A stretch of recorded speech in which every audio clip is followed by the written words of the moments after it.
everybody, welcome to BFSU Shorts. My name is Sophia Liu. And I'm Henry Van Busker. And we're here today to talk to you about the various types of life insurances and its pros and cons.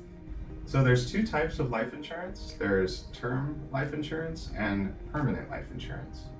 The most common form is term, and what term life insurance is when you purchase a policy for a specified term, usually 10, 20, or 30 years, and as long as you continue paying into the policy, if you pass away during that specified term, your beneficiaries will receive a tax-free benefit for the specified amount. And this is why this type of policy is usually good for specific goals, such as paying off a mortgage. However, if you outlive the term and the coverage ends, then you don't get your money back. So in a way, it's very similar to your auto insurance policy, which is why term life insurance is typically the cheapest form of life insurance there is out there. Also, keep in mind, let's say the coverage ends and you wish to renew the term life insurance. Just keep in mind that the premiums may be a lot higher due to your age and also health changes. Now for permanent life insurance. The most common form of permanent life insurance is the whole life insurance policy. As this name suggests, it's insurance for your whole life as long as you continue paying into the policy for your whole life. There's also a cash value component, and this exists as a mechanism used by the insurance company in order to offset the costs of insuring your life in the future, since as the older we get, the more expensive it is to insure your life. So the insurance company knows this, and they let you take loans against the cash value or withdrawals against the cash value to help with your future income needs. But careful planning should be considered before implementing any of those strategies. Another form of permanent life insurance policy would be the universal life insurance policy.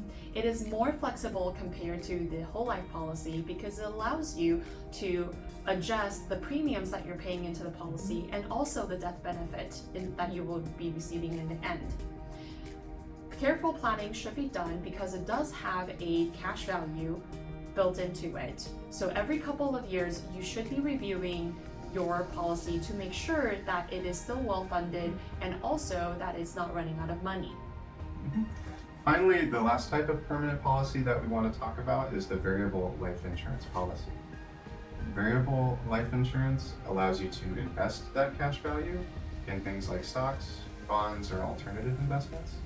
And because you have more say-so with the cash value, and you also have the potential for more risk, because the cash value now fluctuates or varies depending on the market performance.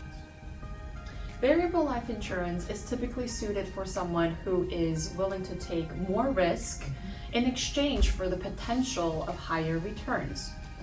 It is also more complex, so we definitely recommend either you manage the investments yourself or consult or work with a financial professional in doing so. So, what is the best life insurance policy for you? Well, like with everything, when it comes to financial planning, the answer is it depends. Term policies are cheap and usually more straightforward, while permanent policies, because they have more bells and whistles, they come at a higher cost. Life insurance isn't a one-size-fits-all.